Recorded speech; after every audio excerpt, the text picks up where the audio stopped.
Hey Booktube, Science Fiction Reads here with another edition of recent reads and some new books. So I left off, I think my last video, I was currently reading Michael Shea's Nipped the Lean, which is like this thief and rogue in a kind of really dark and gritty fantasy realm. I think it was 4 short stories, although 2 were like novella length. Don't have much to say because memory has faded now, but I think I mostly said what I had to say the last video, that this is really, really good stuff. Unfortunately, hard to find. The other books that include NIF stories are just astronomical in price. I'll have to find them in the wild because I certainly can't afford to buy them online. But this was really good stuff. A couple adventures to like really bizarre locations like underworlds, the land of the dead, stuff like that. Really enjoyed it. I'm interested in reading some more Michael Shea. Then I don't think I haven't mentioned this, but I recently made one of those Amazon wish lists, which I don't intend to advertise or anything. It's just I'm gonna link it in my videos. I guess I linked it in a previous video. And somebody actually did buy and send me a couple books, which I really appreciate.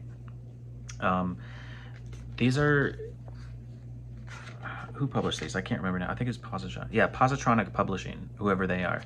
I came across these on Amazon. It's just Lee Brackett short stories that I don't have. I have a few of her collections now. I don't have her short story collection, The Halfling, which some of these might be in. I can't remember now. But not all her short stories are collected. Actually, they are collected in those omnibuses by, I can't remember now, I'll have to link it. But those, again, those are super expensive. So Positronic Publishing, whoever they are, they just like print on demand. But I got a couple of these sent to me in the mail, and there's a couple more, but I haven't read them, so they'll be in the book haul part. But they're just some of her stories. They're cheesy stock cover art. This one's actually hardcover. What I'll say about this is, the one thing I don't like is they says 2020 it was published, but they don't give you the actual date that it was originally published, which would have been in like Planetary Stories in the 50s or something. So maybe not this one, but one of these are. So I don't like that. Like, give the author, you know, give the proper credit. Maybe there's a legal reason they can't put that in there, but anyway, I read these 2 short stories, and I can't remember now which years they were. I think one of these was early on in her career and one was much later. Child of the Sun was really bizarre. A couple of characters living in a really bleak future Earth who are fleeing from a, you know, terrible government or terrible regime. Come into contact with a little planetoid circling the Earth, I think even closer than Mercury, that's never been discovered before, and they come across like a sentient star spark, a child of a star kind of thing that's malevolent at first. And it was short and sweet and really neat. The other one I read was The Dancing Girl of Ganymede. Terrible cover art, but really good short story that could take place in her larger solar system world. Obviously, it takes place on Ganymede, which, you know, doesn't feature in any other of her stories that I've read. But there's plenty of her short stories I haven't read yet. But this was really good, involving, you know, actually, I looked it up. It was either the 40s or the 50s this was published. I think it was the 50s. But one of the earliest stories I've read involving, you know, AI, basically Blade Runner style, like they're so human, they're indistinguishable, and do they have rights and all that. Again, really bleak characters, a really bleak ending, which I love about Lee Brackett. There's so few authors I've read that have such tortured characters who often die at the end. Really cool. Then I read The Forge of God by Greg Bear. This goes right back to my origins in science fiction. Back in 2015, when I realized, hey, I like reading science fiction. I went out to a bookstore and I bought something like 20 brand new books, a lot by Alistair Reynolds, a few by Greg Bear, and I've just never read this. It sat on my shelf until a couple weeks ago. The Sci-Fi Scavenger had a video recently where he was talking about different SF tropes, and he mentioned this book and actually gave kind of a synopsis, and I thought, hey, that sounds not like what I thought it was.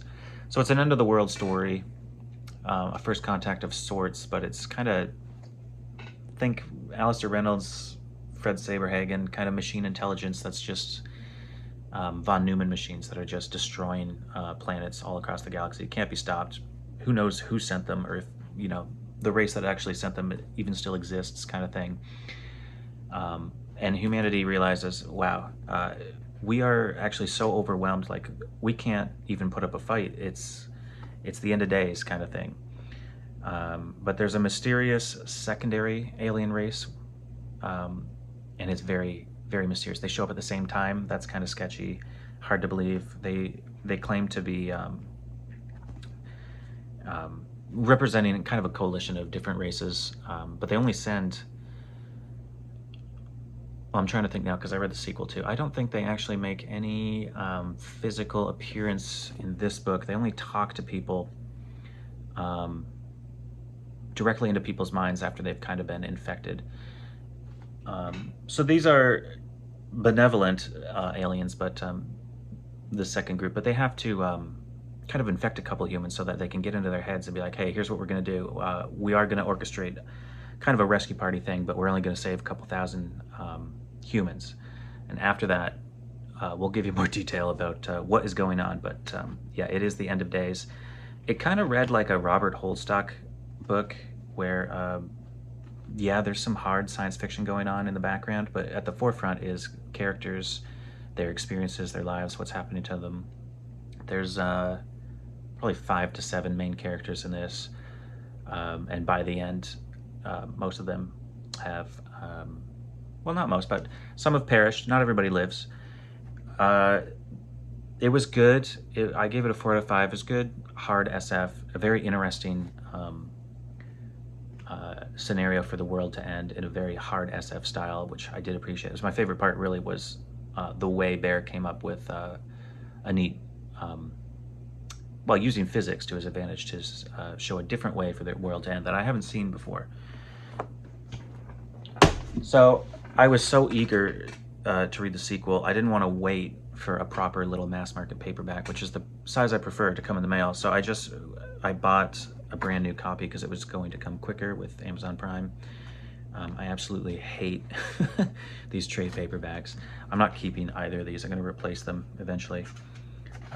This was published by Open Road Media, I think they're called. Yeah, Open Road Media.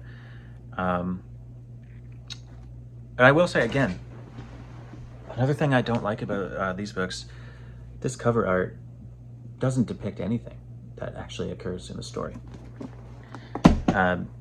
This again is mostly just, most likely a stock photo. It doesn't actually really represent, I mean, you could, it's a stretch, but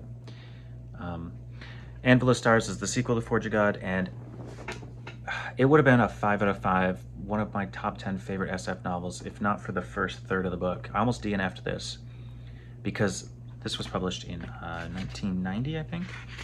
Okay, published in 1992. But the first third of this reads like an early version of today's YA novels.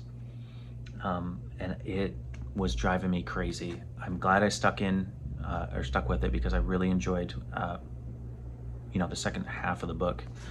But basically the scenario is all the characters for the first book, we're done with that. These are some children who were saved during the end of the world in the first book, and maybe some that were born after amongst the survivors. For some reason, only children below a certain age, let's say maybe 25 or something. Yeah, that's accurate, something like that. The oldest person at the beginning is mid-20s.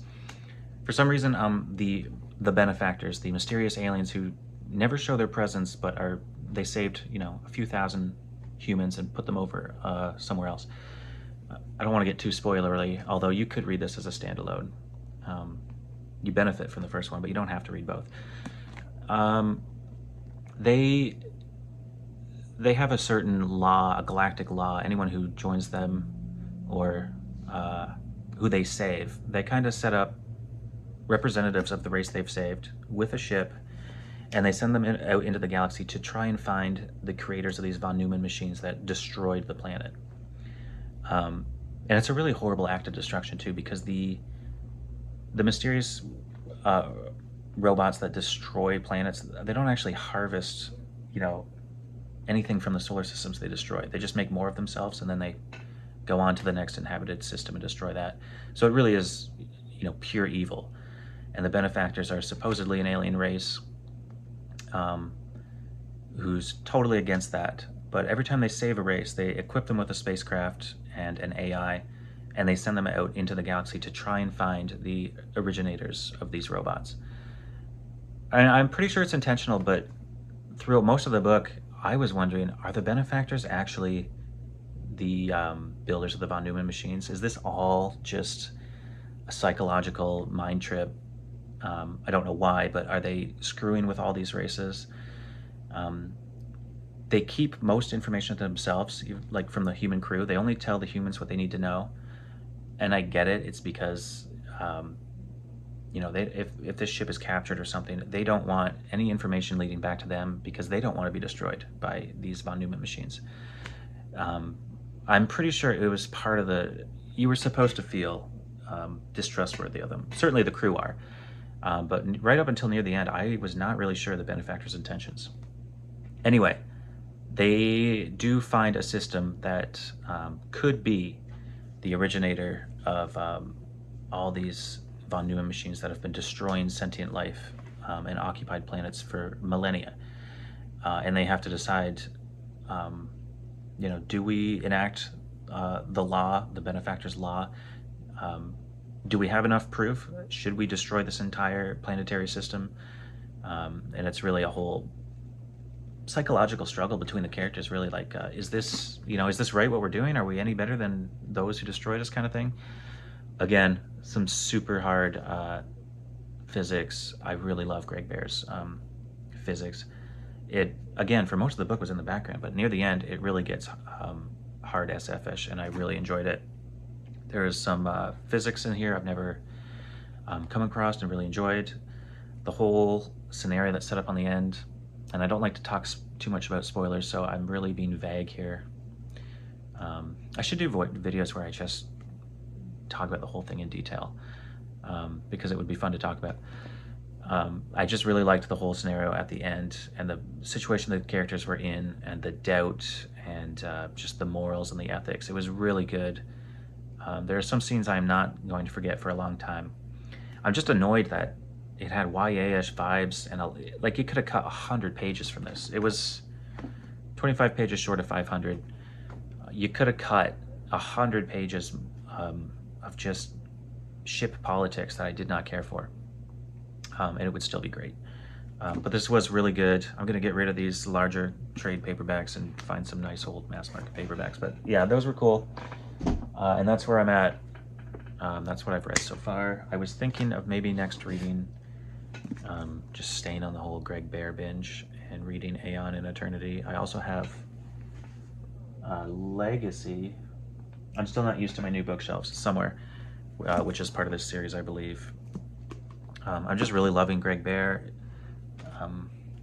When I think about it, I haven't read a lot of Greg Bear. I've read some novellas, some short stories, Blood Music, which is one of my all-time favorite novels. Hull 03 was the first of his I read, but that was much later in his career and nothing special. Anyway, let's move on to the book haul. It is heavily John Wyndham because of just an epic score I had, but I will just show a couple of these. These were the other two that were bought for me by someone. Thank you. Citadel of Lost Ships. What an epic title. This is another hardcover by Positronic Publishing. And I'm looking forward to that. I don't know what that's about. I can't remember now. And just another one, Blue Behemoth. Again, just some random, what do you call it, like stock photos. They all have the same description of her on the back with just a brief synopsis of the story. But these are cool. Like I'm not gonna get these stories anywhere else unless I read them online. So there's a couple more. I might just end up buying them myself because I think these little novellas, they're not even novellas. They truly are short stories in book form, and they're neat. Okay, just a couple of random finds. Michael Crichton, who I don't think I haven't read any Michael Crichton. The Great Train Robbery. This was at a library sale, and I just loved the artwork. I think it's actually a first edition. Yeah, it is. 1975, I believe. Cool historical novel, but with some embellishment.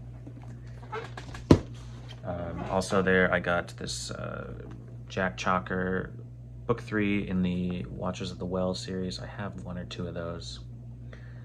I have not read much. I've only read short stories by Jack Chalker, I think. I don't think I've read any novels, and I have a decent amount of his books adding to my shelves now. So I need to get to him.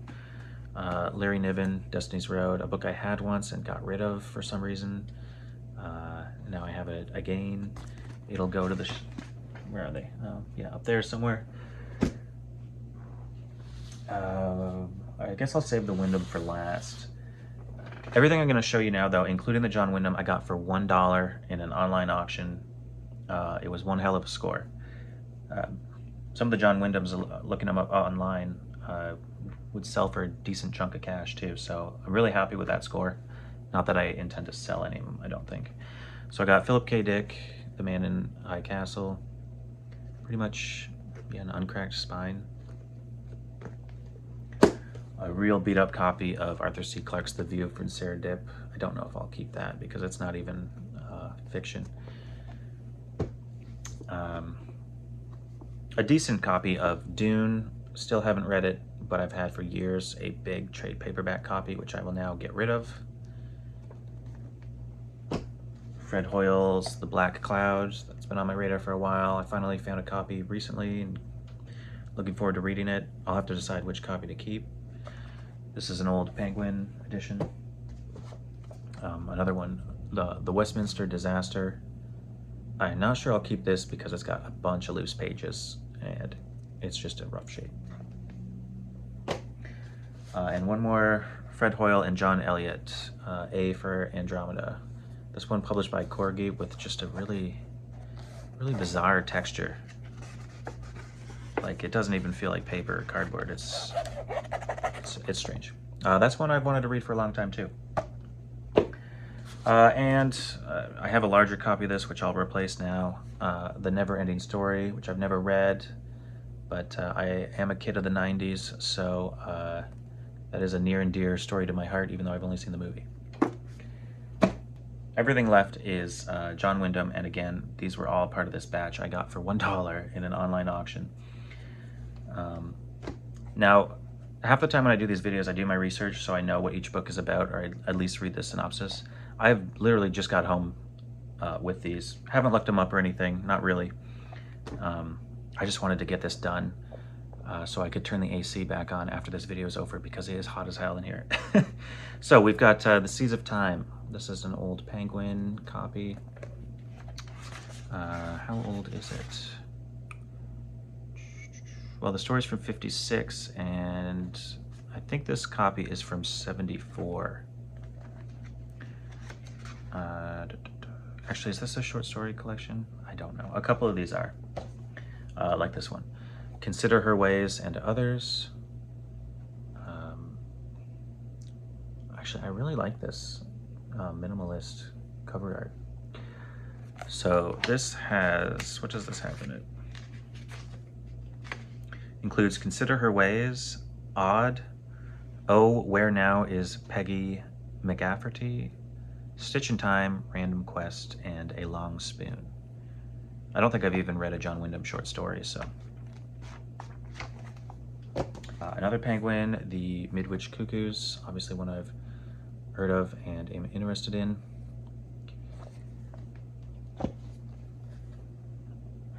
John Wyndham and Lucas Parks, The Outward Urge. What a great title, great cover art. This one looks to be a little newer. Yeah, 81 maybe. And actually, this is neat. It actually has like a penguin sticker on there with the prices. I've never seen that before. And that one does have like an unbroken spine. That one's in nice shape. Web, and again, I have not done my research. I don't know what most of these are about. I just can't believe I got these for basically nothing. Jockey, again, excellent cover art. Again, little penguin stickers. I've never seen that before. Curious who did the art for this, but they're not going to give that information. Wanderers of Time. This looks, at least the cover art looks pretty neat. I like that. This has Before the Triffids, Wanderers of Time, Derelict of Space, Child of Power, The Last Lunarans, and The Puffball Menace. God, that looks awesome. Sleepers of Mars. I've seen this one on eBay for insane prices, but I think I don't think it's worth much of anything.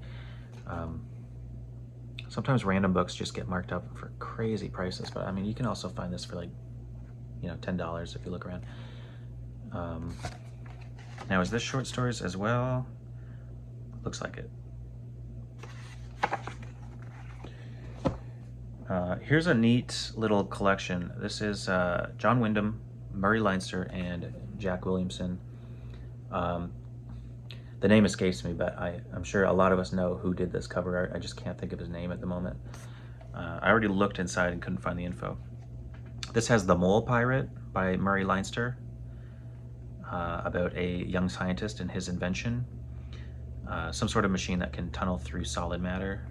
The Moon Era by Jack Williamson, about a trip to the moon.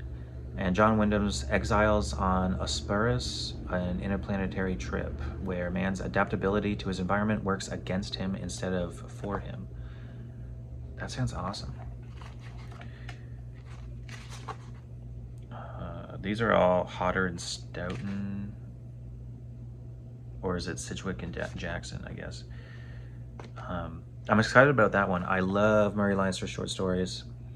Got that Nesfa Press collection of his, some of which I've read in there, not all of them.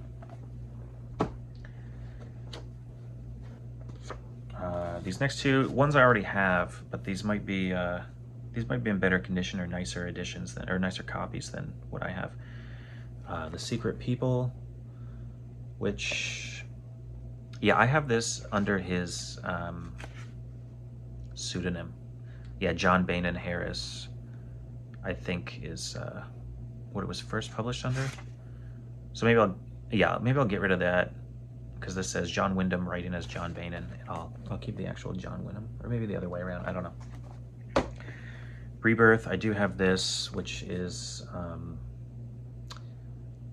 can't remember now. It was retitled to something most people would know much better than this title. Can't think of the name at the moment. And last but probably not least is Stowaway to Mars, formerly titled Planet Plane. So a really crazy haul. I think the auction site I was using is kind of local to me, and there's not usually anything like this on there. My dad actually sent me the link to this like 7 days before it closed, and I just kept an eye on it. There was no bids on the last day, so I bid $1 and nobody bid against me. So pretty decent haul. So far, my tentative plans are to keep up with Greg Bear, maybe give Aeon a try, and if I'm really digging it, I'll continue with Eternity. But yeah, thanks for watching as always, and see you next time.